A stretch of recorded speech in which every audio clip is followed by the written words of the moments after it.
کو بیچ میں کھڑا کر دیا جاتا تھا، چاروں طرف سے دیوار چنی جاتی تھی، چنتے چنتے جب اتنی اونچی ہو جاتی، چھت ڈال دی جاتی، کوئی دروازہ نہیں ہے، کوئی جنگلہ نہیں ہے، کوئی کھڑکی نہیں ہے، صرف ایک چھوٹا سا سراغ ہوتا تھا، پوری کوٹری چاروں طرف سے بند ہوتی تھی، ایک تاریخ اٹھا۔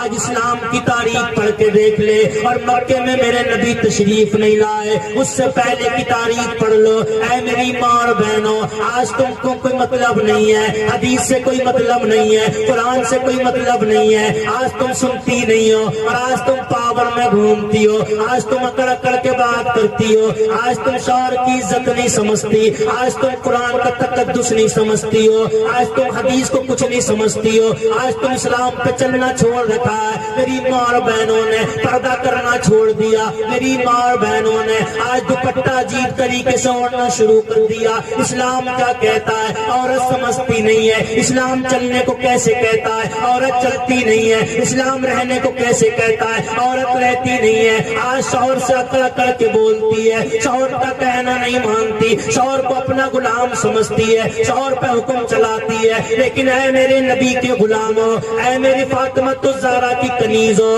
اپنے شوہر کو غلام مت سمجھا کرو، ان سے اونچی آواز میں مت بولا کرو، محبت سے بات کیا کرو۔ میرے نبی نے ارشاد فرمایا، میرے نبی نے ارشاد فرمایا، کوئی عورت اپنے شوہر کی 7 دن اور 7 رات، 7 دن اور 7 رات، 7 دن اور 7 رات اگر دل سے خدمت کرتی ہے، دل سے خدمت کرتی ہے، اللہ اس عورت کو 700 سال عبادت کرنے کا ثواب عطا فرماتا ہے۔ اگر عورت 7 دن اور 7 رات، 60 سال نہیں کہا، 100 سال نہیں کہا، 30 سال نہیں کہا، 10 سال نہیں کہا، 1 سال نہیں کہا، میرے نبی نے فرمایا 7 دن اور 7 رات اگر عورت اپنے شوہر کی سچائی سے خدمت کر لیتی ہے، اس کو خوش کر لیتی ہے، اللہ تبارک و تعالیٰ اس عورت کو 700 سال عبادت کرنے کا ثواب عطا فرماتا ہے۔ اس عورت کو 700 سال، اور وہ بھی ایسی عبادت نہیں، میرے نبی فرماتے ہیں ایسی عبادت کا ثواب دیتا ہے کہ ایک انسان ہے 700 سال دن میں روزہ رکھے، رات کو پوری رات عبادت کرتا رہے، 700 سال تک ایک بھی روزہ قضا نہ ہو، رات کو ایک رات بھی نہ سو۔ 700 سال جو انسان ایسی عبادت کرے گا اور پورے دن روزہ رکھے گا، پورے دن جہاد کرے گا، اللہ ثواب، اللہ تبارک و تعالیٰ ایسے انسان کو جو ایسی عبادت کرے گا جتنا ثواب 700 سال میں اس انسان کو دے گا، اتنا ثواب 7 دن اور 7 رات خدمت کرنے والی عورت کو اللہ عطا فرما رہا ہے۔ آج عورتوں کو مزاج بدل گیا ہے، آج عورتیں تو تیور نہیں بدلتا ہے، آج پڑوس میں جاتی ہے تو سب سے مسکرا کے بات کر لیتی ہے، پڑوسن سے مسکرا کے بات کر رہی ہے، ادھر ادھر مسکرا کے بات کر رہی ہے، لیکن جب شوہر الور سے کما کے آتا ہے تو اس کا تیور بدلا ہوا آتا ہے، وہ دیکھتی بھی نہیں ہے اس کے طرف، عجیب و غریب حالت ہے، شوہر ادھر دیکھتا ہے، بیوی ادھر دیکھتی ہے، بیوی کچھ کہتی ہے، شوہر کچھ سنتا ہے، شوہر کچھ مانگتا ہے، بیوی کچھ دیتی ہے، مزاج بن نہیں رہا ہے۔ لیکن میرے نبی نے ارشاد فرمایا، اے میرے قوم کے غیور مسلمانوں، اے فاطمہ الزہرا کی کنیزوں، کان کھول کے سن لو، میرے نبی نے فرمایا کہ عورت اس کنڈیشن میں گھر میں رہے کہ جب شوہر گھر میں داخل ہو اور سیدھا قدم بسم اللہ پڑھ کے سلام کر کے گھر میں رکھے، عورت اس کو دیکھ کے مسکرا جائے، اگر مرد بھی اسے دیکھ کے مسکرا گیا تو اللہ تبارک و تعالیٰ دونوں میاں بیوی کے تمام گناہوں کو معاف فرما دیتا ہے۔ آج ماحول بدل گیا ہے، عجیب و غریب حالت ہے، میری ماں اور بہنوں نے گھر کو جہنم بنا ڈالا ہے، سکون ختم کر دیا ہے، فرمائشیں چل رہی ہیں، عجیب و غریب حالت ہے، بیچارہ شوہر شادی کر کے پچھتا رہا ہے، کہاں سے شادی کر لی، کہاں سے نکاح پڑھوا لیا، کہاں سے بربادی گھر میں لے آیا، یا اللہ مجھے آزادی دے دے، یا اللہ مجھے آزادی دے دے۔ اے میری ماں اور بہنوں، زندگی ایسے نہ گزارو، زندگی ایسے گزارو کہ شوہر جب نماز پڑھے اور نماز کے بعد جب دعا کرے تو اللہ کی بارگاہ میں رو کے عرض کر لے، مولا تو جنت میں مجھے حوریں تو دے گا، لیکن حوروں سے پہلے دنیا والی بیوی بھی اللہ مجھے جنت میں عطا فرما دینا۔ اتنی خدمت کرو اپنے شوہروں، اتنے پیار سے رہو، جہنم مت بناؤ۔ عدت پہلے بھی ہوتی، عدت آج بھی ہو رہی ہے، مکان تیار ہوتا اور اس میں تھوڑا سا سراغ ہوتا، بیٹا آتا اور اس میں کتے کے طرح روٹی ڈال کے چلا جاتا، اب اس میں 4 مہینے 10 دن یا 3 مہینے تک عورت اس کوٹھری میں رہتی، اسی میں جنگل ہونا تھا، اسی میں پیشاب کرنا تھا، اسی میں سونا تھا، اسی میں رہنا تھا۔ آپ تاریخ سوچ کے دیکھو، ایک بار اپنے ذہن میں سوچ کے دیکھو، اے میری ماں اور بہنوں، آج تم راز کر رہی ہو، لاکھوں کی ہسلی پہنتی ہو، لاکھوں کا گلیون پہنتی ہو، لیکن اسلام کو بھول گئی۔ یہ اسلام نے تمہیں عزت دی ہے، اسلام نے تمہیں شہرت دی ہے، یہ میرے نبی نے تمہیں شہرت دی ہے۔ اگر چلا کرو، نئے کپڑے پہنا کرو تو نبی پہ درود پڑھ لیا کرو۔ اے میرے نبی، اگر تو نہ ہوتا تو آج ہم بھی اسی کوٹری میں پڑے ہوئے سڑ رہے ہوتے۔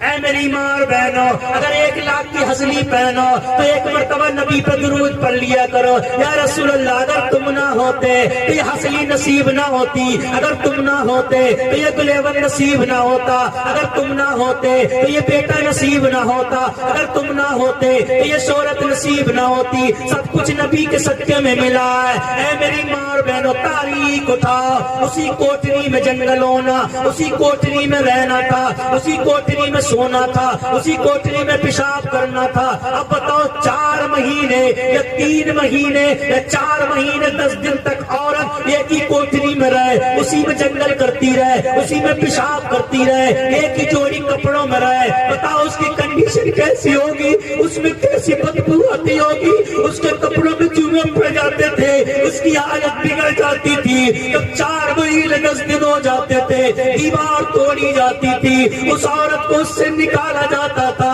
اور نکالنے کے بعد اسے عزت سے بٹھایا نہیں جاتا، عزت سے گھر لے جایا نہیں جاتا، عزت سے کھانا کھلایا نہیں جاتا، بیٹا سینے سے نہیں لگاتا تھا، باپ سینے سے نہیں لگاتا تھا، بیٹی پیار نہیں کرتی تھی، بلکہ اس عورت کے دامن میں اونٹ کی مینگنی اکٹھی کر کے بھر دی جاتی تھی، اور وہ عورت گلی سے نکلتی تھی اور اونٹ کی مینگنی پھینکتی تھی اور کہتی تھی، لوگوں میں وہ منحوس جو اپنے شوہر کو کھا گئی، لوگوں میں وہ منحوس جو اپنے شوہر کو کھا گئی۔ بچے پتھر مارتے تھے، عورتیں پتھر مارتی تھی، چھتوں سے پتھر آتے تھے اس عورت کے اوپر جو عدت سے کھڑی ہوتی تھی، بچے پتھر مارتے تھے، بوڑھے پتھر مارتے تھے، یہاں تک کہ ظلم کی حد ہو گئی۔ جب وہ عورت اپنے دروازے پر روتی ہوئی پہنچتی تھی تو اس کی بچیاں دھکا دیتی تھی، نکل جائے یہاں سے، ڈائی تو نے ہمارے شوہر ہمارے باپ کو کھا لیا۔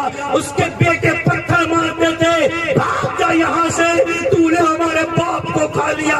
ارے بولو، اگر نبی نہ آتے تو آج ان عورتوں کے ساتھ بھی ایسی ہوتا، انہیں پتھر مار کے بھگایا جاتا، انہیں اونٹ کی مینگنی پھینکنا پڑتی، انہیں لیٹرین اور پیشاب میں سونا پڑتا۔ یہ میرے مصطفیٰ کا کرم ہے، جب میرے نبی نہیں آئے تھے تو عدت سے کھڑے ہونے والی عورت لیٹرین اور پیشاب میں سوتی تھی، اور جب میرے نبی آ گئے ہیں تو عدت سے اٹھنے والی عورت گلاب کے پھولوں کی ہو جاتی۔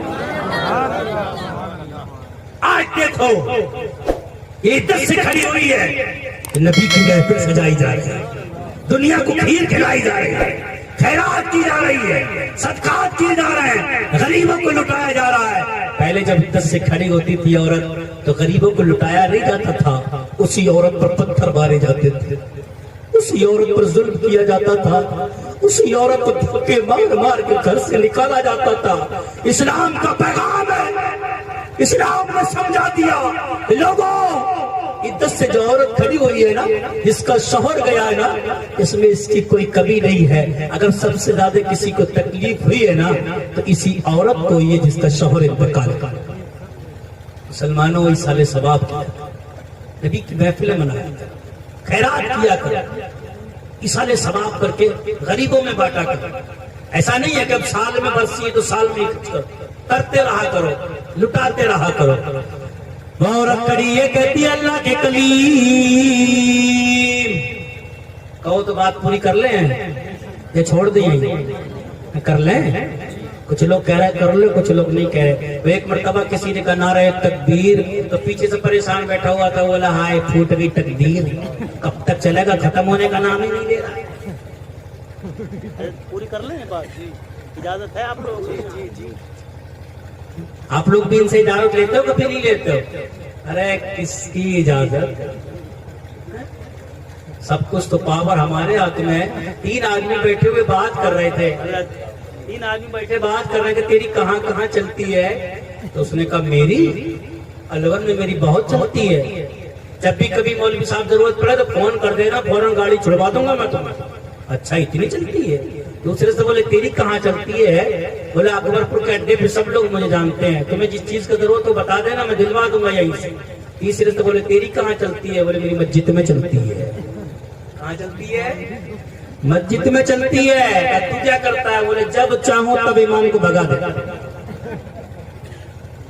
جب چاہوں تب دوسرا لے آتا ہوں, جب چاہوں کمی نکال. اور ایسے لوگ ایسے کہ سنتے بھی بڑی ہے, بڑا مزہ آتا ہے سنتے ہوئے. امام میں یہ کمی وہ سنتے ہیں لوگ. عقل کے اندھو یہ بتاؤ, جو اپنے امام جس کی جماعت پیچھے پڑ رہا ہے وہ اس کی وفادار نہیں ہے, اس کی وفاداری نہیں کر رہا ہے, تو تیرے پاس بیٹھ کے جا رہا ہے کہ تیری برائی نہیں کرتا ہوگا. کبھی بھی اگر تمہیں ایسا انسان ملے جو کسی کی برائی کرتے ہو نا, اس کو اٹھا کے بھگا جا. جب تو اس کی نہیں چھوڑ رہا ہے تو پھر میری کیا چھوڑے؟ ایسوں کا کام یہی ہوتا ہے. اچھا ایک گناہ بتا دیں, ہم بہت کرتے ہیں نا ایک گناہ, غیبتیں بہت کرتے ہیں, ہم چگلیاں کرتے ہیں, جس کے پیچھے پڑ رہے ہیں اسی کی. ہم آپس میں بھی ایک دوسرے کی بہت کرتے ہیں. ایک دن میرے آقا صلی اللہ تعالیٰ علیہ وسلم بیٹھے ہوئے, صحابہ کرام کا مجمع ہے. میرے آقا نے ارشاد فرمایا, غلاموں کیا میں تمہیں سود سے بھی بڑا گناہ نہ بتاؤں؟ سود جانتے ہیں؟ سود نہیں جانتے؟ پیاز جانتے ہیں؟ پیاز نہیں, پیاز. تم پیاز کے چکر میں پڑے ہو. ابھی مہنگی پیاز کیا بھی تھی, تمہیں تو کھاؤ میں بھی پیاز نظر آتی ہو. اللہ کرے برکت دے, اللہ تعالیٰ تمہاری کھیتی میں برکت دے, تمہارے مال میں برکت دے, اولاد میں برکت دے. اللہ تعالیٰ تمہیں خوب عطا فرمائے, لیکن حرام طریقے سے نہ کماؤ, حلال طریقے سے کماؤ. تو پیاز سود سمجھ رہے ہیں نا, سود سے بھی بڑا گناہ نہ بتاؤ. تو صحابہ کرام نے عرض کیا, یا رسول اللہ ضرور بتاؤ, لیکن میں آپ کو سود کا گناہ بتا دوں. سود کا گناہ کیا ہے, پیاز کا گناہ کیا ہے؟ میرے نبی نے ارشاد فرمایا, جو 1 روپیہ سود کا کماتا ہے, کتنا؟ زور سے بولو, کتنا؟ 1 روپیہ سود کا کماتا ہے, وہ ایسا ہے جیسے 36 مرتبہ اپنی سگی ماں کے ساتھ زنا کرتا ہے. کتنے بار؟ 36 بار اپنی ماں کے ساتھ. یار کوئی ایسا ہوگا جو اپنی ماں کے ساتھ زنا کرنا؟ کوئی ایسا ہوگا؟ لیکن میرے نبی فرماتے ہیں, جو 1 مرتبہ سود کا کماتا ہے وہ ایسا ہے جیسے 36 مرتبہ ایک انسان اپنی ماں سے, سگی ماں سے 36 مرتبہ زنا کرے. اللہ جتنا عذاب اس کو دے گا اتنا ہی عذاب 1 روپیہ سود کے کمانے والے کو بھی اللہ عطا فرمائے گا. یہ سود کا عذاب ہے. اور میرے نبی نے کیا فرمایا کہ سود سے بھی بڑا گناہ. تمہاری نظر میں سود سے بڑا کوئی گناہ ہوگا؟ بتاؤ, جو اپنی ماں سے 36 مرتبہ زنا کر رہا ہے اس سے بھی بڑا گناہ کیا ہے؟